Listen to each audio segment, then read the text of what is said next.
Урок 6.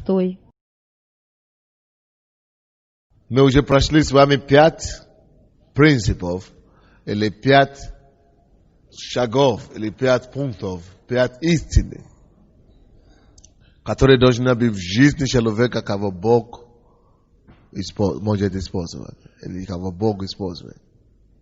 И сегодня мы продолжаем 6 и последний в этой серии, в этой первой теме.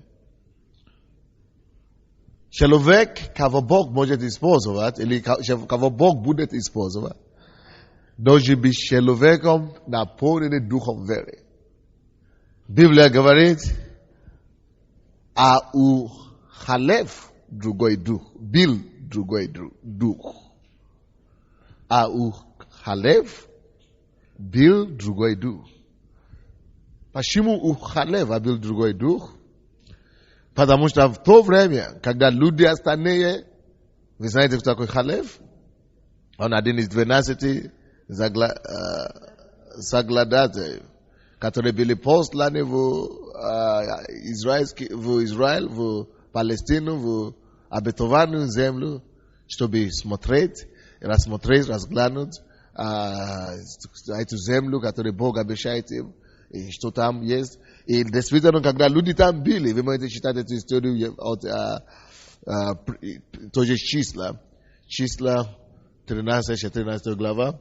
Когда они пошли туда посмотреть, что они увидели, действительно, они увидели что-то неожиданное. Они думали, что эта земля свободная, и такой, они просто так должны прийти расселиться. Но так не случилось. Когда заглядатели пришли, они увидели там, к сожалению, очень могущественные народы, которые уже жили там, которые уже были укоренены там, которые уже имеют влияние там, которые уже эксплуатировали эту землю. Но это не было все.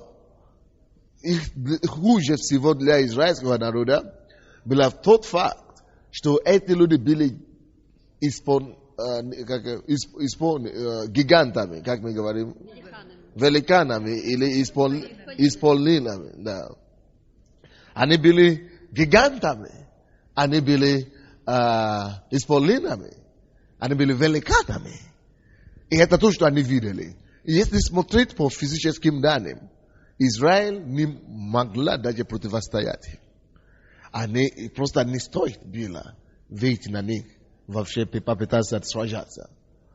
Но из 12 заглядателей, которые видели эту действительность, которая есть правда на самом деле, что Израиль не может противостоять эти огромные народы, были 2 странные заглядатели там, которые сказали, что все, они понимают, что если пойти в свои силы против этих людей, это самоубийство, равно самоубийство.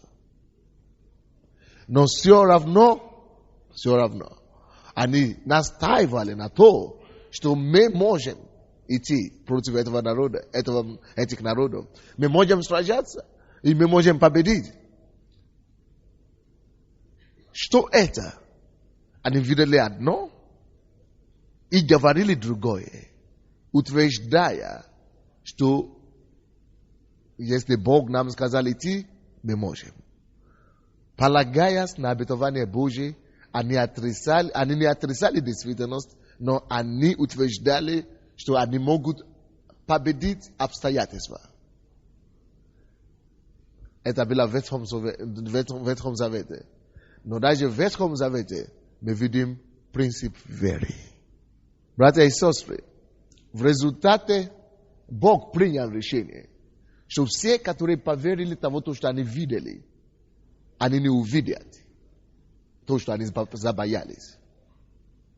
Но те, которые не поверили то, что они видели, но поверили то, что Бог обещал им, наследуют эту землю. То же самое происходит сегодня. Если ты будешь иметь много, если ты будешь иметь вообще что-то от Бога, ты не должен быть вадимым. Все то, что ты видишь, или то, что тебя окружает. Если ты будешь руководимым, или ты будешь действовать постоянно, согласно только тем, что ты видишь, ты не вкусишь из плода земли той. То есть, Божье обетование не исполнится в твоей жизни. И Бог не сможет осуществить твое призвание.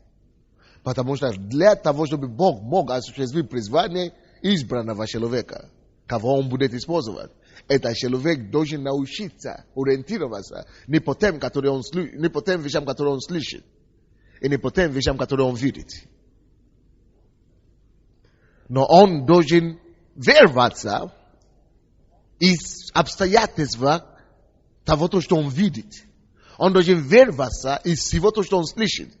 И начинать верить что-то, чего он не слышит. И чего он не видит. Это значит начинать верить в Бога, которого он не видит, но которого он знает, что могущий и силен спасать. Это очень трудно, вроде бы очень простая такая вещь, да? Но на самом деле очень непросто. Очень трудное дело. Это непросто.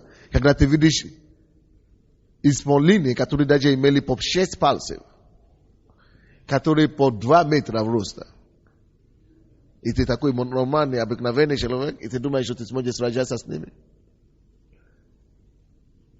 И говоришь, что я все равно пойду. Дьявол начнет тебя задавать мысли. А если тебя побьет? А если?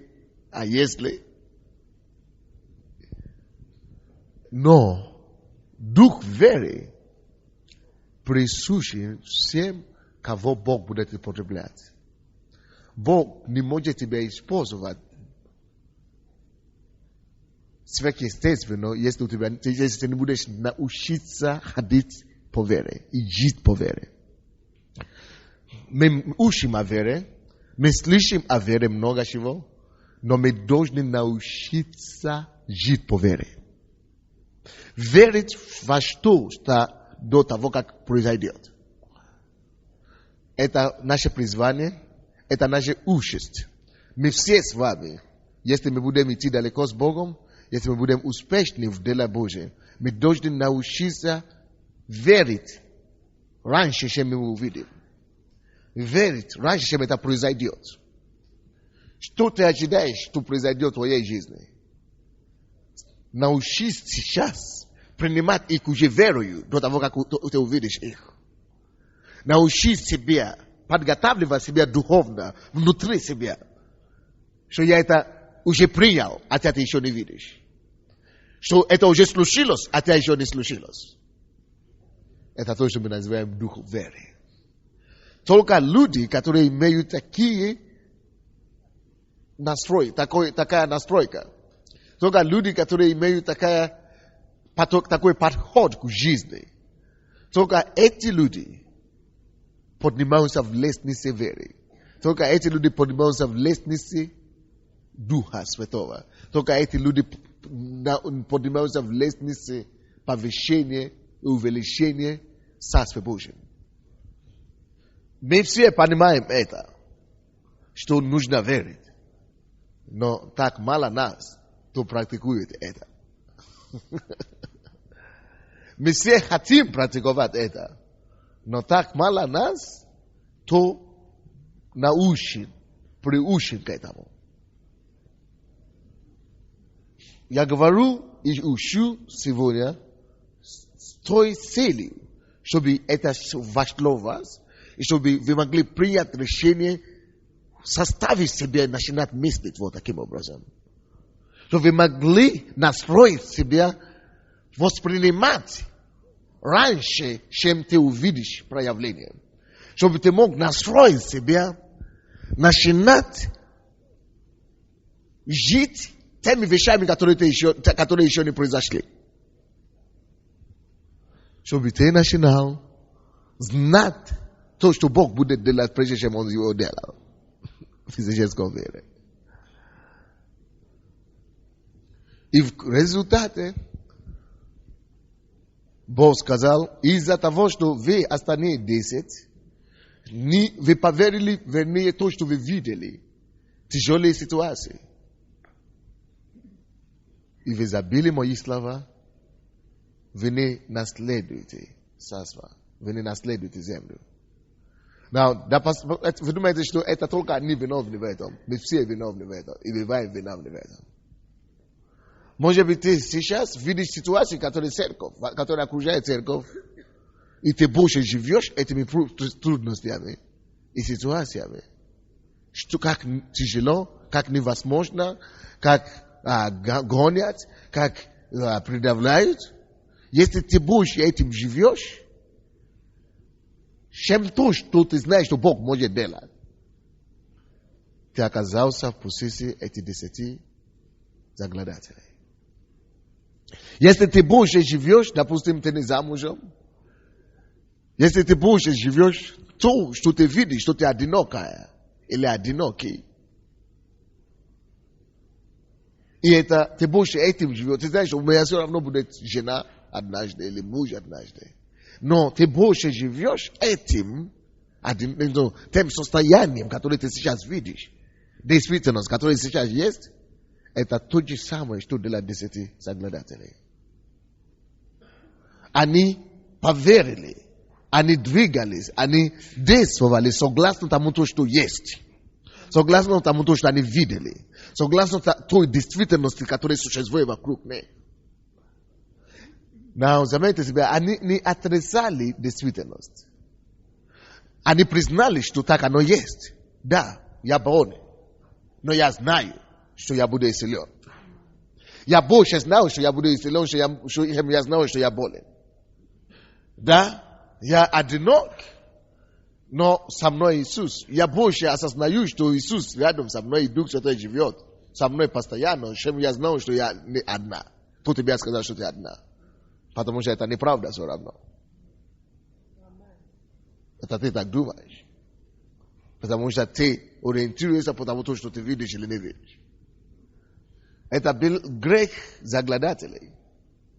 Что то, что мы делаем запросто с вами сейчас. Мы чаще всего вадимим тем, что мы видим. Из-за этого, представляете себе, какое последствие? Они не могли войти в землю обетованную. Слушай, 40 лет шли в эту землю, к этой земле. И они не вошли, потому что где-то не доверили Богу. Не доверялись Богу до конца. Где-то они вдруг ощутили себя ниже или беспомощными перед обстоятельствами. Но когда ты служишь Богу и ты знаешь Бога, братья и сестры, нет обстоятельства, которые больше твоего Бога. В Боге вместе с Ним ты больше любого обстоятельства.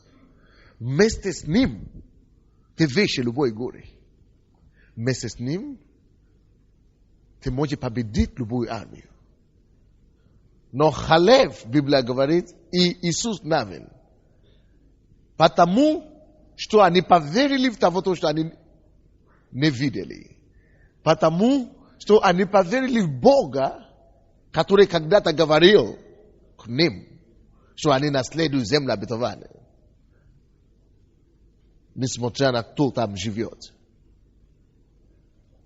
Потому что они поверили этому Богу, в отличие от той действительности гигантов, которые там жили и живут. Бог говорит, что угодно я сделаю. Если нужно убрать этих гигантов, я уберу их. Исполнинов убрать, я уберу их. Но вы наследуете эту землю. Вы войдете туда. Потому что это то, что я сказал, что вы войдете. Когда я вам сказал, выйти из Египта, я не сказал, что вы будете в пустыне. Я говорю, выйти, чтобы наследовать. То же самое с тобой. Если ты видишь, мы служители сегодня, подготовки пасторства.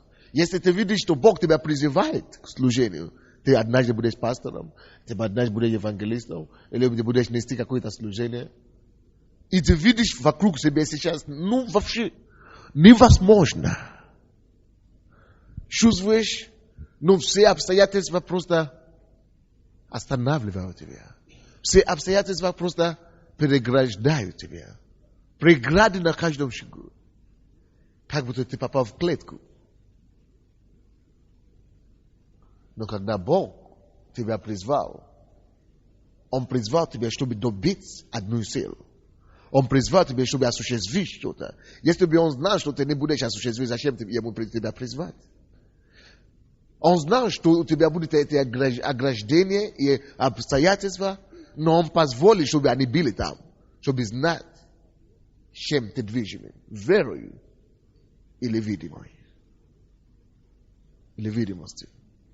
Научись сказать, все равно будет так, как мне сказал Господь. Научись сказать, что все равно будет то, что я верю, а не то, что я вижу. Евреям 11:6. Вы хорошо знаете, что там. Кто знает, что там?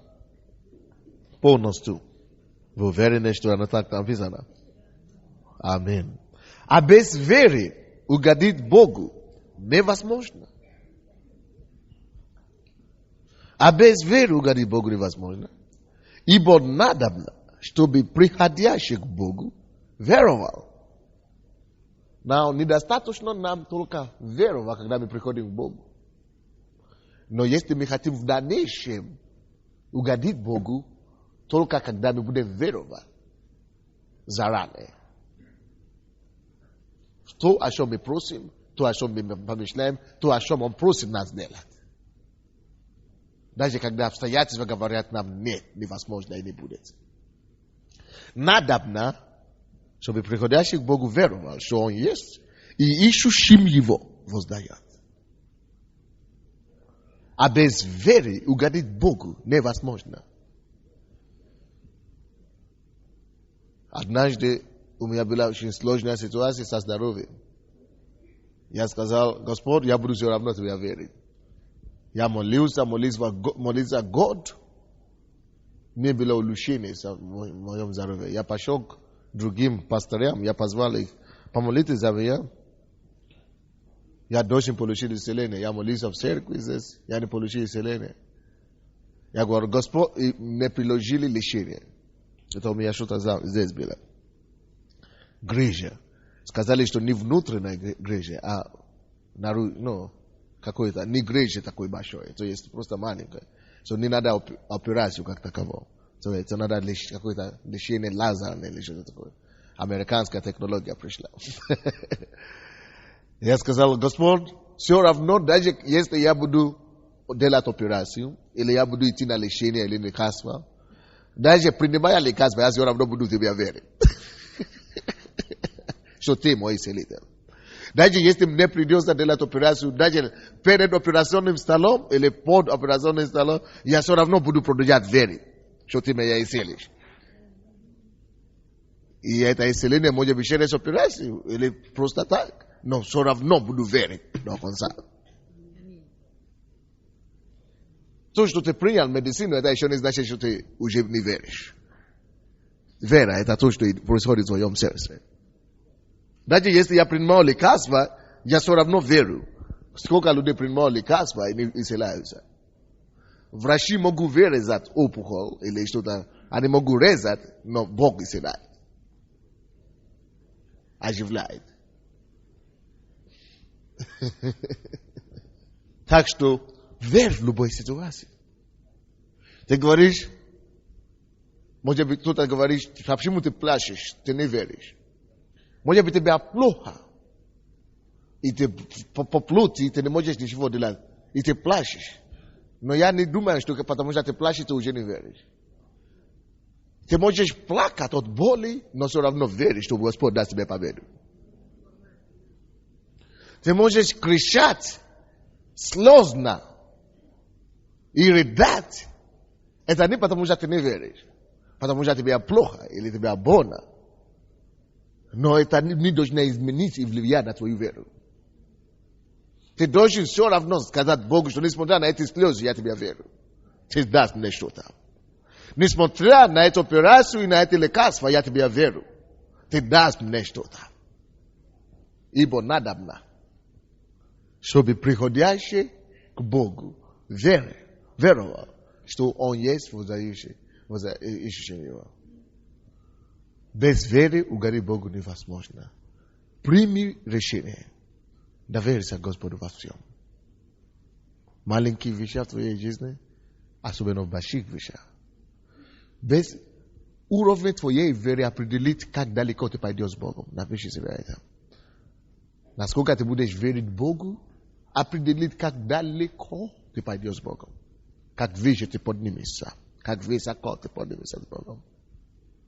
Твоей высоты с Богом в духовном мире определяет уровень твоей веры. Насколько ты будешь верить Богу в противодействующих ситуациях. Это значит, будь уверен, что Бог с тобой. И что Он на твоей стороне. Даже когда обстоятельства другие говорят обратное. Даже когда твои мысли сомневаются. Даже когда твоя голова, вы знаете, даже возможно такое, что твоя голова, твои резоны, твои рассуждения, твоя душа будет сомневаться. Но в такое время должна сработать сердце твоего сердца, вера твоего сердца. Даже если подведет тебе твоя голова, пускай твое сердце тебя не подведет.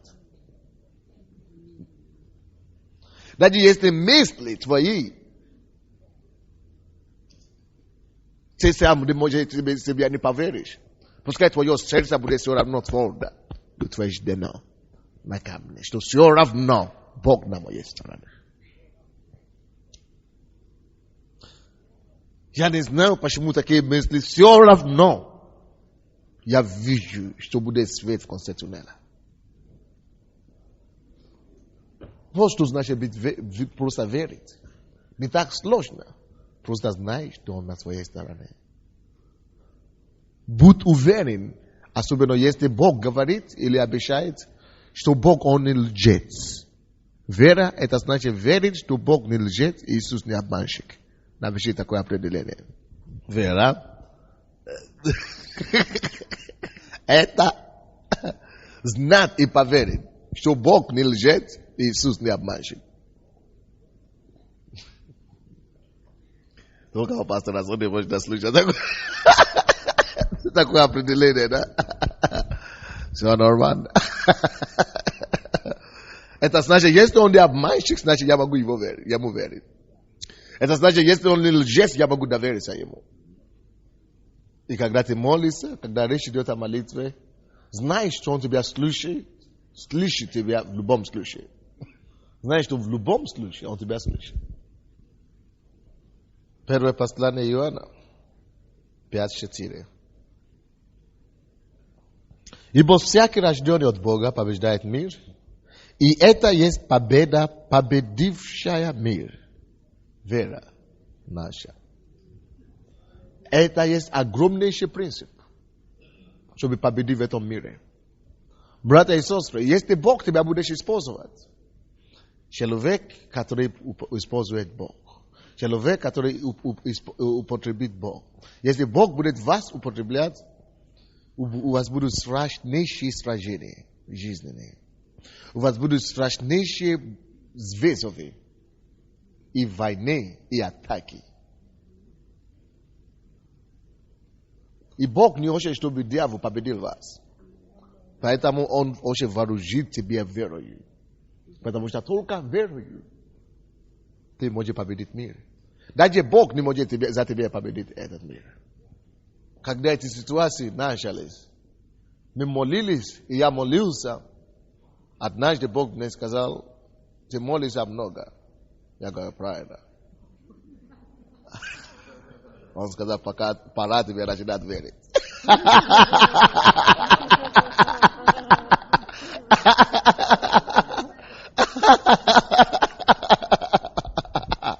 Потому что не молитва победит этот мир.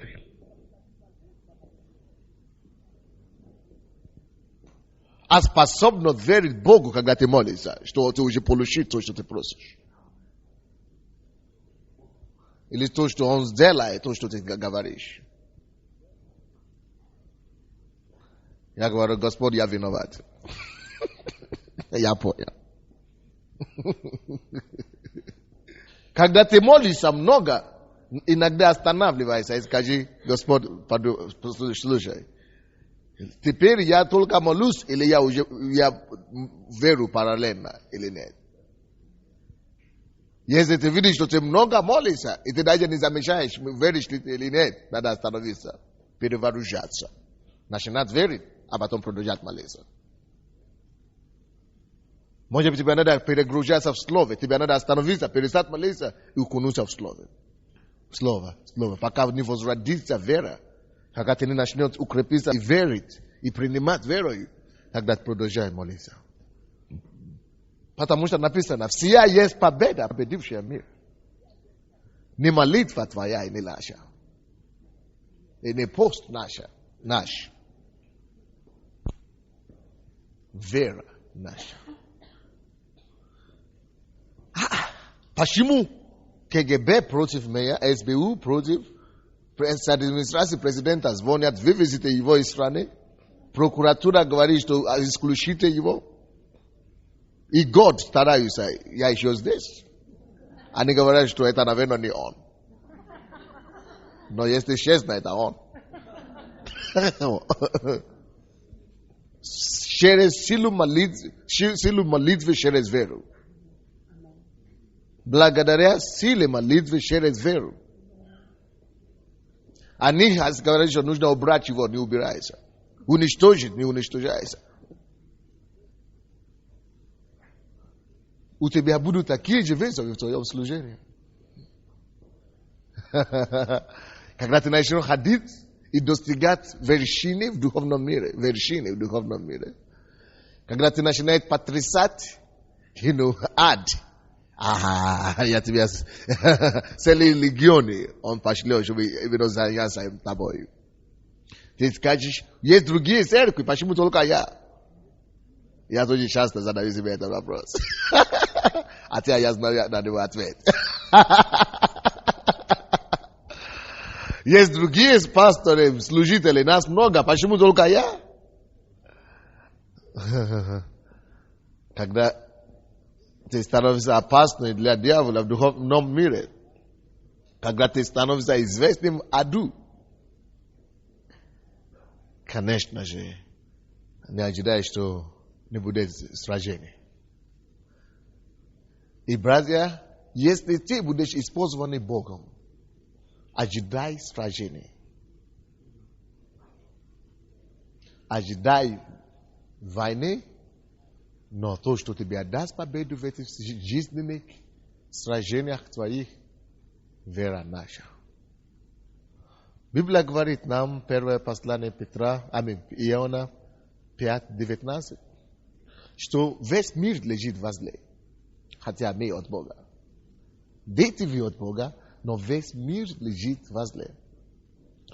Весь мир лежит возле, и ты хочешь взять мир. Ты хочешь победить мир для Господа. Значит, ты хочешь победить зло. Победить зло не так просто. Поэтому, но, как мы можем победить это зло? Мы читали 1 Иоанна 5:4, там говорит, что верою, победа, победившая мир. Заметьте себе, что написано вот победа, победившая. Уже прошедшее время. Не побеждающая мир. Единственный человек, который победил мир, это Иисус. И он это сделал только благодаря вере. И только по этим стопам или следам ты можешь ходить и победить. Чужие следы не пойдут. Вот вера, победившая мир. Вот победа, победившая мир. Вера наша. Вот победа, победившая мир. Вера наша. Братья и сестры, вера наша – это то, что победит наши жизненные сражения. Верь, что ты перейдешь эту планку до 1000 человек, которые у тебя есть сейчас, или 100 человек, или 200 человек.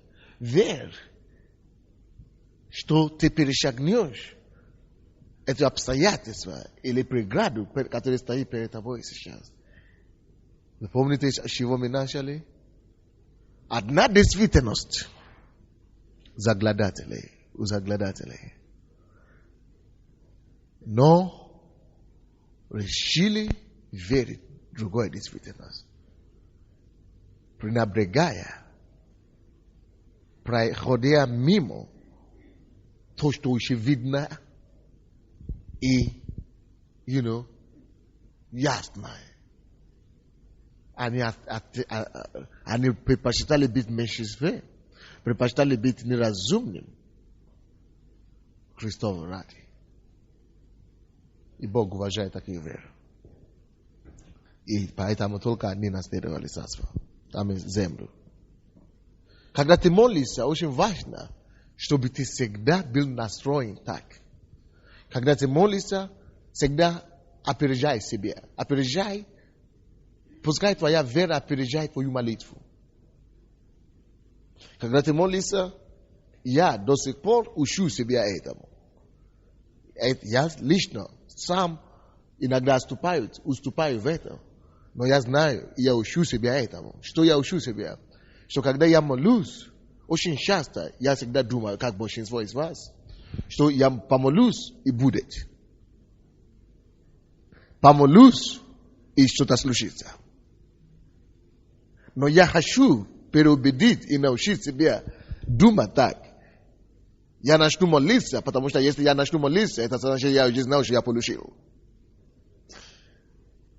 Как только что я начну молиться, я начинаю молиться, потому что я знаю, что если я помолюсь, я буду иметь. Вот я это уже имею. Я знаю, что я получу, только если я начну молиться. Так что я уже получу своей верою. Молитва это свой способ, чтобы доставить это ко мне. Вот принцип веры. Вера, люди веры, которые действительно веруют, они верою опережают свои молитвы, и даже верою опережают свои результаты. Верою они уже все это получили. До того, как молились, или пока они еще молились. То же самое 5 глава Евангелия от Иоанна, первое послание Иоанна, вернее, не Евангелие. 14 стих, 5 глава, первое послание Иоанна. И вот какое дерзновение мы имеем к Нему, что, когда просим Его по воле Его, Он слышит нас. Мы имеем уже это дерзновение. Это слово имеем дерзновение, это то же самое, что мы имеем веру. Мы верим. Мы уже имеем дерзновение до того, как мы просили. Потому что если бы мы не имели веру, что Он услышит нас, мы бы не просили. Бог хочет, чтобы мы раньше верили.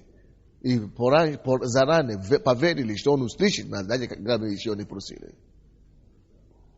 А когда мы знаем, что Он слышит нас, Он слушает нас во всем, чего бы мы не просили, знаем и то, что получаем просимое от Него. Мы знаем две вещи. Какие? Знаем сначала, что Он слышит нас, до того, как мы начнем молиться, поэтому мы начинаем молиться. И если мы знаем, что Он слышит нас, вторично, мы также знаем, что мы получим. Что значит знаем, что Он слышит нас?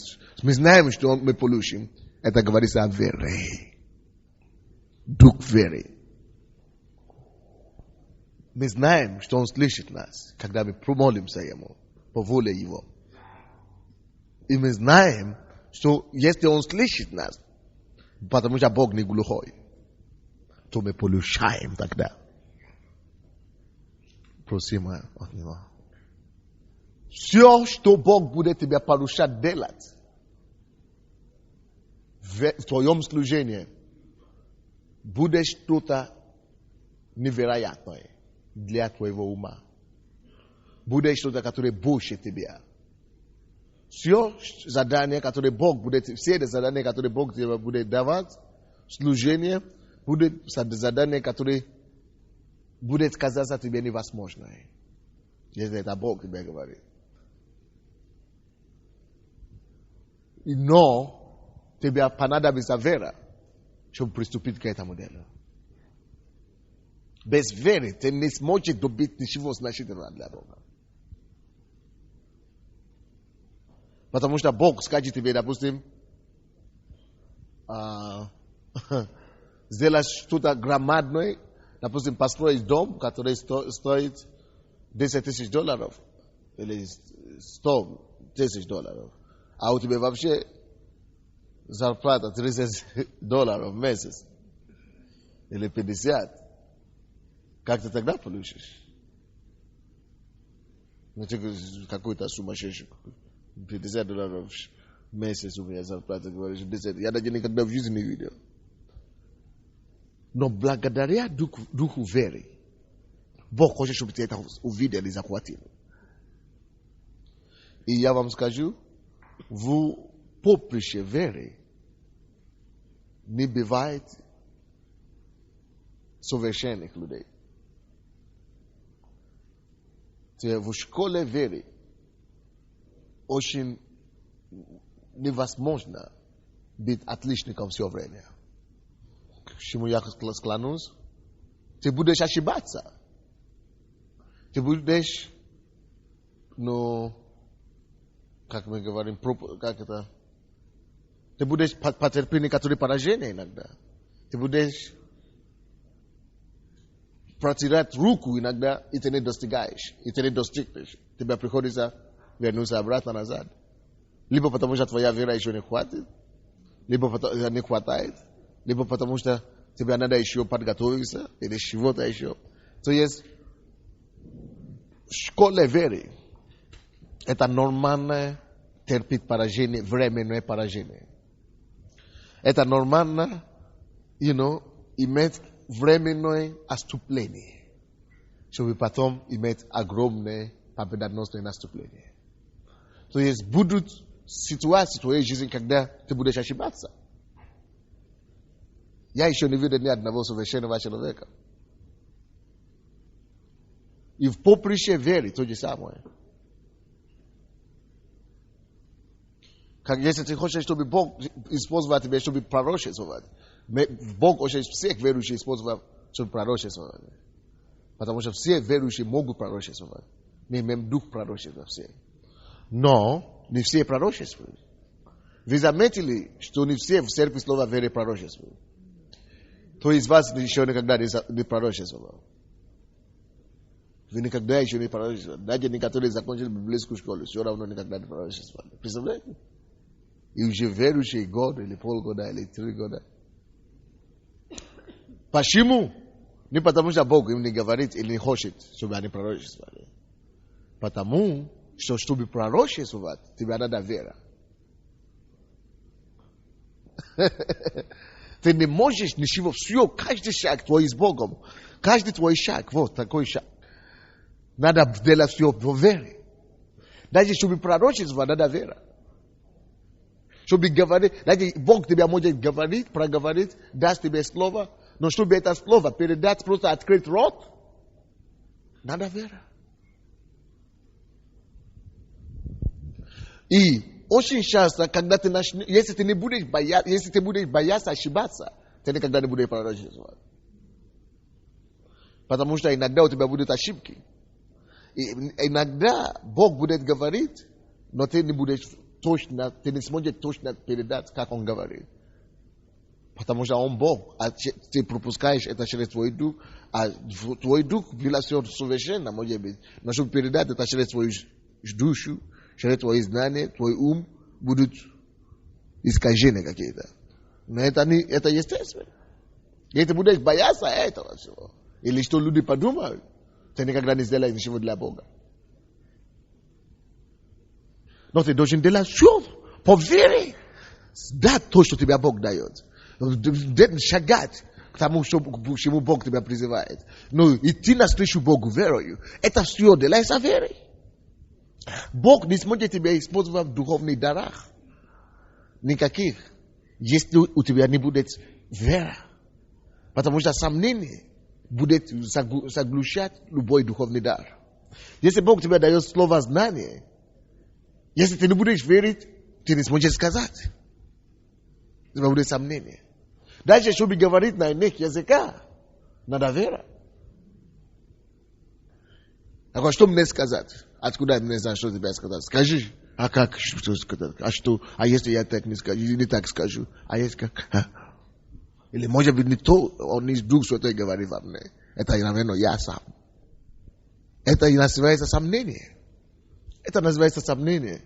И дьявол всегда будет тебя атаковать сомнением. Потому что он знает, что ты не сможешь подниматься в лестнице Бога, в лестнице Царства Божьего без веры.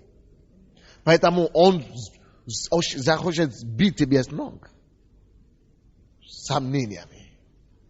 Ты ничего существенного не добьешься, если ты будешь бояться. Потому что страх уничтожает веру.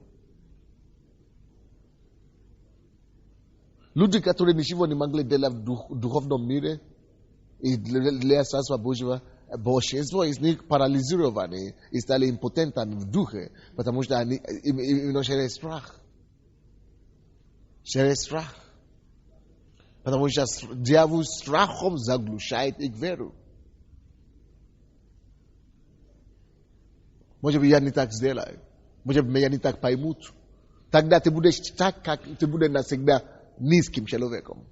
Если ты всегда будешь бояться, как меня поймут, ты не так сделаю. Ты всегда будешь внизу, ты не поднимешься. Вера есть та лестница, через которую ты будешь подниматься. Поэтому запускай твою веру, как ты запускаешь сеть в воду, в реку. Запускай твою веру впереди собой. Ты говоришь, что я сделал это и не получилось. Но попробуй в следующий раз. Ты сделаешь это один раз и сказали, что и не бойся признаваться в твоей ошибке. Ты пророчествовал один раз и не получилось.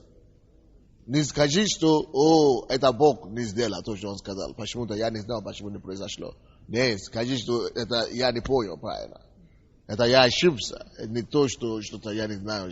Ты знаешь, все мы можем ошибаться. Не получилось, я прошу прощения, в следующий раз я буду слушать внимательно. Но попробуй в следующий раз. Если ты из-за одной ошибки не будешь пробовать больше, ты останешься на месте, ты никогда не будешь подниматься к этой лестнице. Запускай сеть твоей, как мы забрасываем сеть по реке, чтобы ловить. Вот таким образом забрасывай вперед твою веру. В твоем служении наметь себе какой-то пределы, наметь себе какие-то цели, наметь себе какие-то, это самое по вере. Поставь себе цели, поставь себе шаги, поставь себе некоторые вещи, которые невозможны в твоем воображении. Но работай к этой цели, молись к этой цели, проси у Бога, говори, Господи, я верю в это. Допустим, в этом году, в начале этого года я сказал, давайте будем молиться. Я хочу, чтобы каждый человек привел в церковь 3 человека. И если мы это сделаем, тогда у нас будет в церкви до 7, минимум 1000 или до 2000. Давайте будем молиться об этом. Это было, я запускаю, я растягиваю свою веру. Я говорю, делайте это. Я поощрял вас это делать. Не получилось. Но это не значит, что я перестаю забрасывать мою веру. На этот год я опять хочу на 7000 пробовать. Я еще не достиг это. Я не могу сказать 8000 больше. Потому что я еще не дошел до 7. Но точно, когда я говорил это, когда я говорю 7000, что давайте будем приводить по 3 человека, я знаю, что точно не меньше это количество покаяться. Они придут. Но я знаю, что вряд ли мы справимся с тем, чтобы их сохранять. Это значит, что надо еще работать. И когда мы это говорили, я знаю, что все равно те, которые будут утверждены в церкви, будут только 3000. А когда я говорил о 7, внутри я знаю, но мне не надо это говорить вам. Потому что вы будете успокоиваться. Но мне надо дать вам цель, двигайтесь, короче. А потом будем благодарить Господа за то, что Он утвердил в конце. Допустим, в этом году я буду говорить, что давайте будем молиться за 7000. Я буду верить, пытаться верить Богу за 7000. Но внутри себя я знаю, что точно будет 4000 утверждений. Но мы будем двигаться к 7. Мы будем верить Богу, потому что Библия всегда говорит, что Он способен делать намного больше, чем мы можем просить или даже помышлять. Jeśli ja pomyślałem, ja 4, ja забрасываю на 7, на 8. Вдруг он сделает. Я хочу верить, я не хочу каптивировать, я не хочу брать наложницу мою веру. Наложник. Я не хочу пленить свою веру.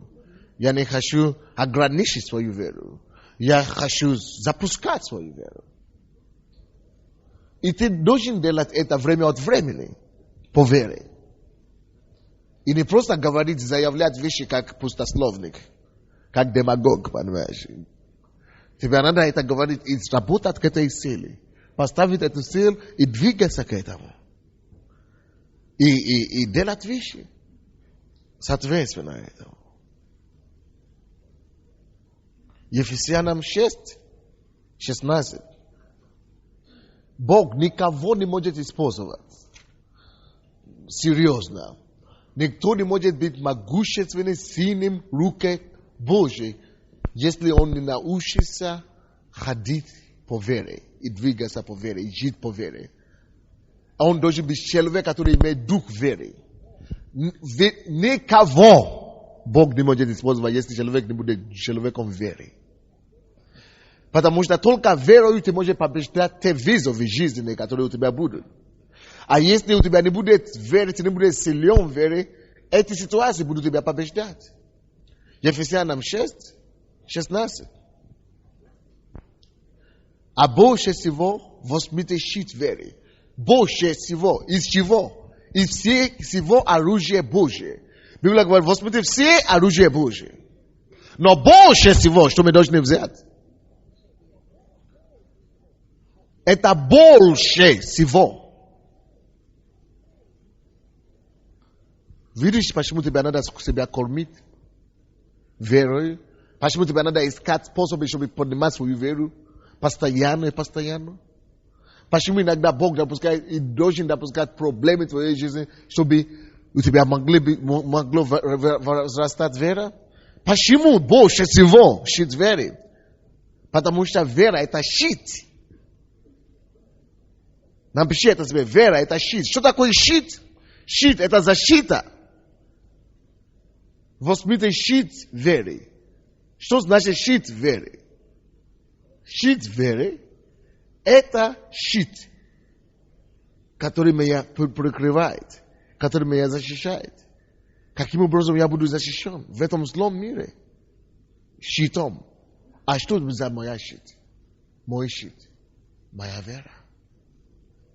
Иногда ты чувствуешь, что твоя вера ослабевает, а иногда твоя вера падает. Значит, ты пускай свой щит. Значит, готовься для сражения, для атак, для поражения. Тебя не надо и нельзя допустить того, что будет у тебя унижена вера или побеждена вера.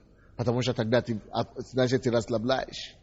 Ты без щита. Тебя будут просто бить. Дьявол просто будет тебя бить безжалостно. А больше всего возьмите щит веры, которым вы можете угасить все раскаленные стрелы лукавого. Есть стрелы, которые идут на нас каждый день, особенно как служитель. И если ты будешь использован Богом, будут обязательно стрелы, постоянные стрелы на тебя. На твою плоть, на твою семью, на то, чтобы загрешить, на твое служение, на твой разум. Вау! Но как ты можешь оставаться счастливым и радостным в таких ситуациях? Это то, что это решит, это насколько ты подготовленный верой. Ибо возьмите себе щит веры, которыми вы можете угасать, или как? Угасить все стрелы, раскаленные стрелы дьявола, лукавого. Только твоей верой ты можешь угасить стрелы, которые идут на тебе от сатаны. Не просто физические стрелы, не только атаки на газетах и такие физические, но вообще. Все только верою Ni molit for you. Ne pastom. Post imalit va dois ne processa des va should be crepit for you vero. No, consequence of tosto u gasit strele. Rascalioni strele satani. E tatuaia vera. Nascuca til paverish. Što se ravno bude, to što Bog ne govori. Se ravno bude po tvojemu. Вера ставит тебе над твоими обстоятельствами. Слушайте, вы понимаете теперь, почему человек не может далеко идти с Богом без веры? Человек, кого Бог будет использовать, должен быть мужем веры. Все, которые добились что-нибудь для Господа, они добились благодаря вере. Евреям 11 глава. Все, которые имеют памятник в Библии, они это делали благодаря вере. Все, кому Бог дает комплимент в Библии, они благодаря вере это все совершили. 20 стиха. Можно считать до того, но давайте будем считать 20 стиха Евреям 11. Верою будущее Исаак благословил Иакова и Исава. Что значит будущее? Я сказал вам, что вера ваша должна опередить ваши молитвы. Вера ваша должна определить результат, который вы ожидаете. То есть, я уже верил до того, как я помолился. Это то, что Исаак здесь сделал. Он верою уже знал, что что-то будет, если он скажет благословение Иакова и Исава. И поэтому он позвал их. Он уже знает, что он уже запускает что-то. Верою он благословил будущее. Мне нравится это слово. Верою будущее Исаак благословил. Твоя вера должна опередить и идти в твое будущее. Твоя вера должна себе рисовать картины будущее. Твоя вера должна рисовать твои картины твоего служения, твоей жизни на завтра. Твоя вера должна опередить твою жизнь. На 5 лет, на 10 лет. Твоя вера должна конструировать твою жизнь. Будущее. Верою ты можешь заглянуть на завтра. Твою завтра. Верою ты можешь заглянуть на твою послезавтра жизнь. Верою Иаков, умирая, благословил каждого сына Иосифа и поклонился наверх жезла своего. Верою. Верою Иосиф при кончине напоминал об исходе сынов Израилевых и завещал о костях своих. Верою. Он знал, что он сказал, когда я умру, мое тело вынесите отсюда, в Израиль. Он был примером министром. Обстоятельства сказали, что все хорошо и все всегда будет хорошо с израильтянами в Египте. Но верою он видел, что будет гонение. Верою он видел, что они выйдут из Египта. И он говорит, что не похороните меня в Египет.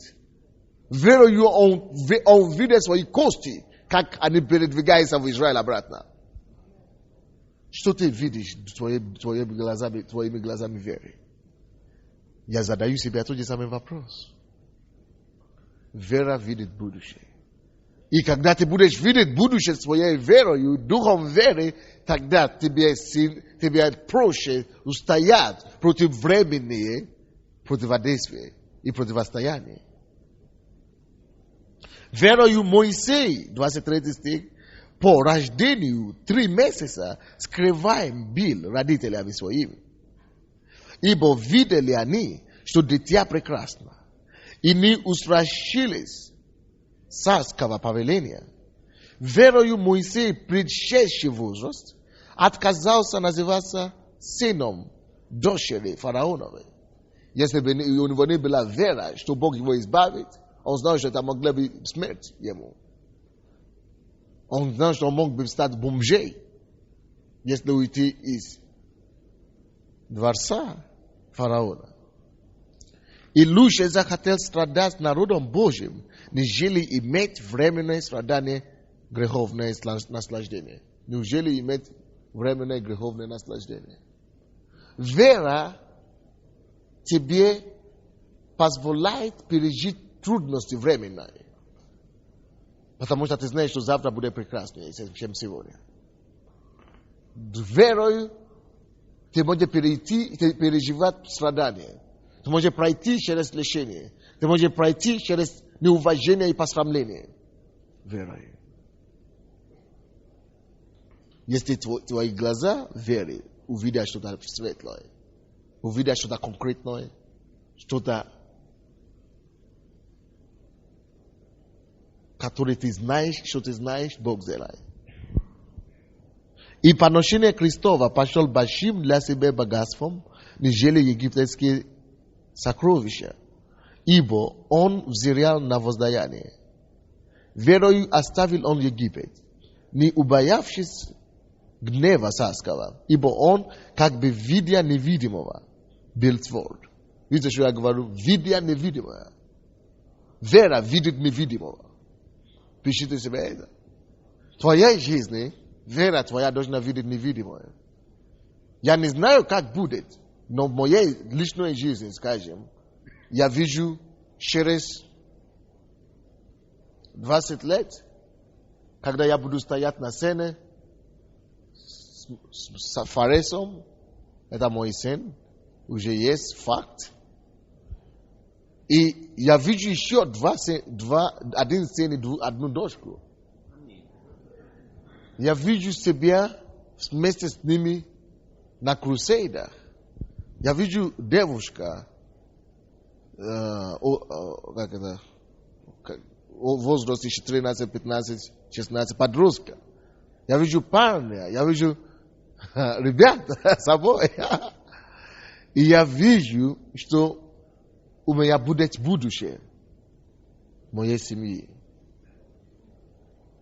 Я вижу, как моя жена будет. Как мы будем. Я вижу свое служение. Я имею представление. Верою он видел невидимое. Я не ограничен сегодняшним днем, я вам скажу. Сегодняшние трудности я решаю сегодня. Но я живу ради завтра. Благодаря глазам веры. Пашикарово, сотурая. Ибоси, моронто. Верою оставил он Египет, не убоявшись гнева царского, ибо он, как бы видя невидимого, был тверд. Верою совершил он Пасху и пролитие крови, дабы истребитель первенцев не коснулся их. Верою перешли они Черное море, как по суше, на что, покусившись, египтяне погибли, а мы потонули. Представляете себе, Черное море, и Бог говорит тебе, иди. Я не думаю, что сначала Бог сделал море суше, а потом говорит, что проходите спокойно. Я думаю, что они сначала должны были шагать море. Они видят море, Иисус говорит, идите. Бог говорит им, идите. Иди куда? На самоубийство. И когда они начали шагать по морю, море стало суше. Поэтому верой они шли. И наша жизнь во многом будет похожа на эту историю. Ты думаешь, что ты утонешь вот-вот сейчас, и Бог избавляет. Ты думаешь, вот-вот сейчас все рухнет. Все, Бог, и Бог приходит на помощь. Но будь готов рискнуть. Будь готов рисковать. Будь готов довериться Богу, даже когда ты умираешь. Человек, кого Бог будет употреблять или использовать, должен быть человеком веры, который отрицает все действительности, чтобы довериться Богу, который сказал или изменится. Верою палестины иерусалимские по семидневном обхождении. Верою Раав, блудница, с миром принявший заглadaев, и вадивший их другим путем, не погибла с неверными. Потому что она это как будто рискнула. Если меня поймут, меня убьют, что я принял врагов. Но она верою, знаешь, что если я буду верить Богу, я приму их, и я останусь жива. И что еще скажу? Не достает мне времени, чтобы повествовать о Гидеоне, о Вараке, о Самсоне, о Ефае, о Давиде, Самуиле и других пророках, которые верою побеждали царство. Слушай, в твоем поколении и в наше с вами эпоха мы сможем побеждать поколение в наше времени только верою. И я знаю, что однажды мне придется уехать с Украины. Я уеду все равно, рано или поздно. Потому что я вижу свое служение. И однажды тоже я умру. Но я думаю, что я буду жить так, что в моей биографии потом кто-то напишет, что это человек один из тех людей, которые верою поехали в чужую страну и верою утвердили Царство Божие в стране, которую раньше называли атеистической. Что верою этот человек рискнул свою жизнь, свою семью и всем то, что у него было. Верою он забил родину. Верою он жертвовал все, чтобы приобрести все. И ты должен оставить что-то в страницах времени твоего благодаря твоей вере. Верою этот человек понял церковь, когда люди говорили, что это невозможно. И не будет этого. Верою через этого человека совершились такие дела. Потому что он верит Богу, которого спас его и которому он служит. Верою тех поколения, когда женщины не считались ни за кто, этот человек шагнулся и решил двигаться по морю. И говоря, если утону, но я знал, что Бог мой даст мне результат. Верою Библия говорит нам, что люди побеждали царство. Царство обычно имеет армию. Царство обычно имеет милиции. Но один человек с верою побеждал царство. Я хочу стоять до конца в этой ситуации, в этой стране. Эти люди не побеждали политически. Они не взяли политическую власть. Мне это не надо. Но они побеждали и увидели возрождение страны. Духовное возрождение страны, потому что они стояли в Боге. И стояли вместе с Богом, держали за Бога. И сказали: Господь, я тебя не опущу, пока ты не сделаешь то, что я прошу. И этой верою они побеждали царство.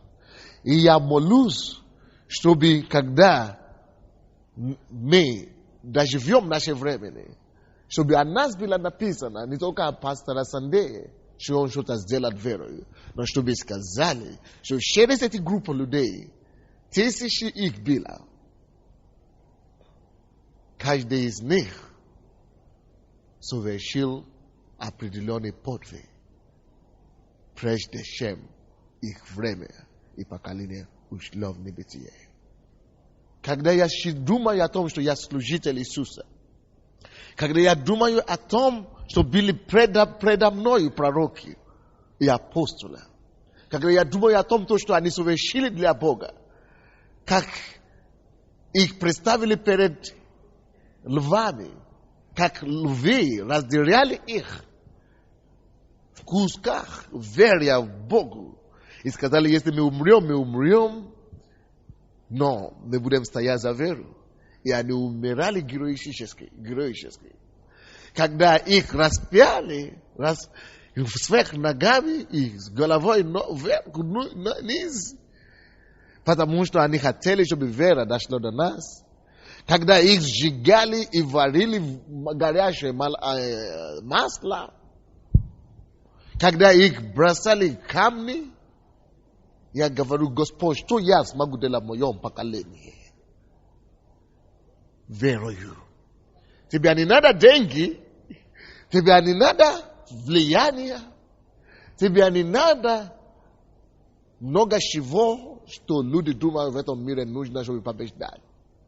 Тебе не надо быть Наполеон, тебе не надо быть Александр Македонский, тебе надо быть мужем веры. И Бог тебя приведет и покорит тебя царство. Что значит вера? Это наглядный пример то, что мы проходим с вами сейчас. Когда хочется бросать все, но ты стоишь и скажешь: верою, изменится ситуация к лучшему. Когда ты чувствуешь, что ты умираешь, и ты отказываешься умереть, потому что ты веришь, что Бог изменит ситуацию. Когда люди говорят тебе противоположное, и ты знаешь, почему ты делаешь то, что ты делаешь, потому что ты видишь то, что другие не видят. Верою. Вера проявляется и испытывается, вера проявляется и перемогает именно в сложных жизненных испытаниях и давлениях. Выживается вера. Ты не будешь знать, если у тебя вера, и какая у тебя будет вера, если у тебя спокойная жизнь все время. Но твоя вера будет выявляться по результату каких заданий ты перед собой ставишь, и как ты проходишь через них, проходя через ограждения и преграды. Ты должен ставить себе цели, задания, и верою преодолевать преграды, верою побеждать ступени, перешагнуть их и продолжать верить, пока ты не увидишь победу. Библия говорит, что все, кого Бог уважает в Библии, все, о котором Бог хорошо говорит в Библии, есть люди, которые жили по вере. Бог, только эти люди остались в Библии. Бог уважает мужей в вере. Верою ты можешь оставить твое имя в истории твоего поколения. Которые верою побеждали царство, творили правду, получали обетование. Может быть, ты не победишь царство верою, но ты творишь правду верою в твоем поколении. Да будет написано и запомнится о тебе, что ты человек, который верою творил правду, когда беззаконие творилось. Верою стоял за правду, когда надо было сражаться до крови, чтобы стоять правду. Эти люди, они верою творили правду, верою получали обетование, верою заграждали уста львов. Покарабасия. Представляй себе льва или львы, которые идут на тебя, стремящиеся к тебе, стремляющиеся к тебе, чтобы тебя разделять. И ты стоишь духом веры. Господа Бога Иова, который сотворил, Иегова, который сотворил эти львов. И ты говоришь во имя Иисуса, и ты заграждаешь уста львов, вместо чтобы убежать. Люди творили вот такие вещи. Может быть, тебе не надо будет перед львом это делать. Но есть разные жестокие львы, или как? Льва, которые окружают тебя. Которые тебе нужно также верою заграждать им уста. Не просто молит for you. Тебе надо действовать, веровать, двигаться верою, шагнуть верою, молиться веруя, говорить верою, утверждать действительности, духовной действительности верою. Верою угашали силу огня. Касалаба, Тору. Они верили, что этот огонь потеряет свою силу. Они верили, что этот огонь не сможет съедать нас. Они устояли в это, и огонь повиновался им. Потому что верили.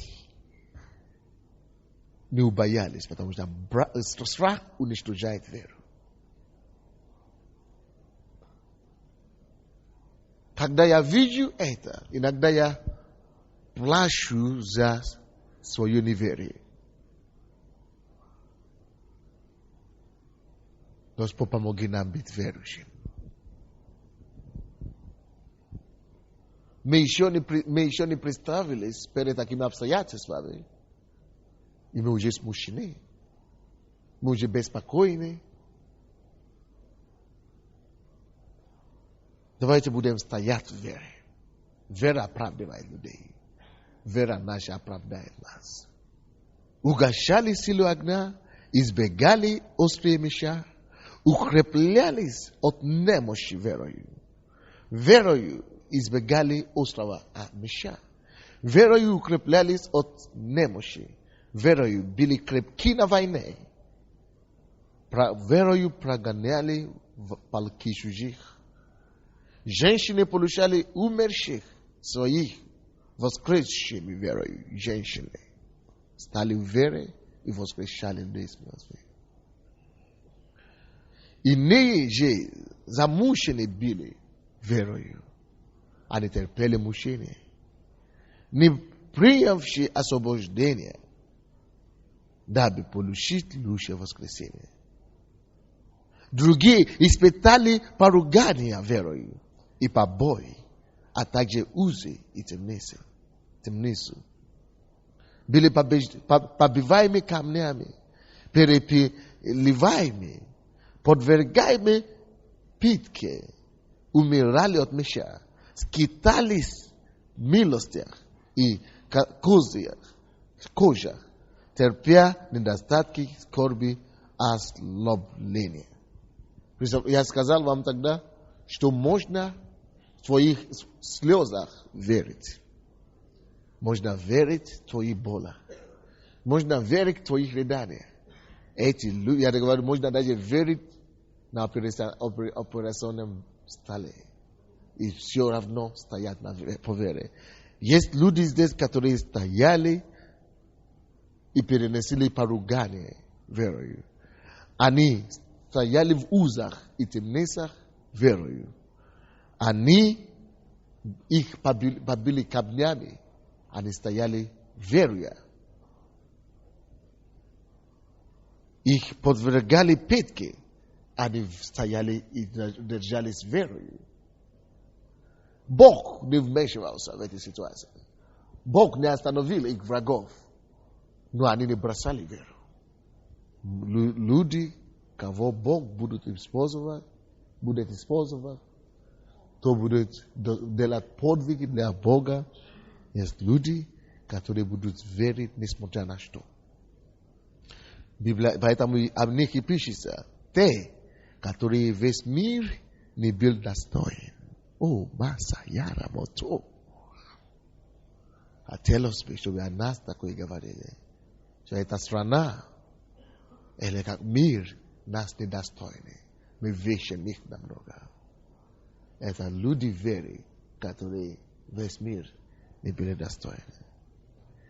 Скитались по пустыням и горам, по пещерам и ущельям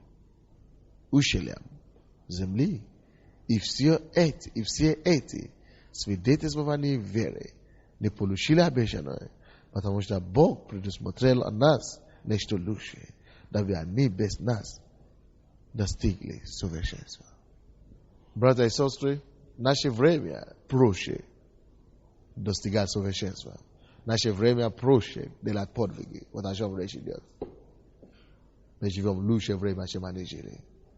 Тем более нам устоять и совершить подвиги веры.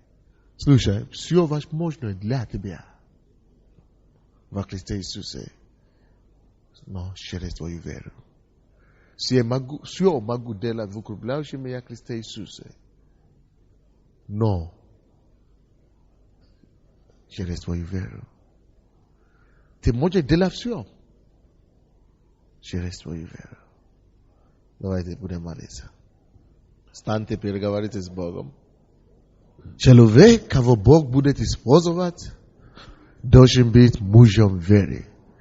Человек, который силен и крепкий в вере, который имеет дух веры. Мы все нуждаемся в этом. Мы все нуждаемся в том, чтобы Бог понял нас. Мы все нуждаемся в том, чтобы получить откровение веры.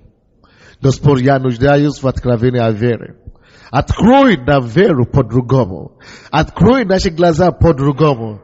Научи нас верить и утвердиться в Тебе, Боже, даже противодействующих ситуациях и обстоятельствах. Господь, мы хотим верить, когда обстоятельства говорят невозможно. Мы хотим верить, что все у Тебя возможно, и мы все можем через Тебя. Мы хотим верить в Тебя, Господь. Хотим ходить по вере. Хотим двигаться и утвердиться верою. Господь, дай нам понимание веры. Дай нам победу веры. Дай нам, Господь, поднять щит веры над своей головой. Боже, я молюсь, Господь, чтобы действие веры, проявление веры, проявилось в нас, через нас. Дух Божий, укрепи нашу веру. Господь, открой наши глаза. Видеть веру. Действовать по вере. Чтобы мы также верою мы можем побеждать царство. Чтобы мы также верою могли творить правду. Чтобы верою мы могли заглаждать у столбов. Чтобы верою мы могли менять народы. Чтобы верою мы могли творить правду. Чтобы верою мы могли построить царство Божие. Верою поднять нации. Верою, Господь. Шабабаса. Убобаса. Абабасири. Ома бабабаса касуро.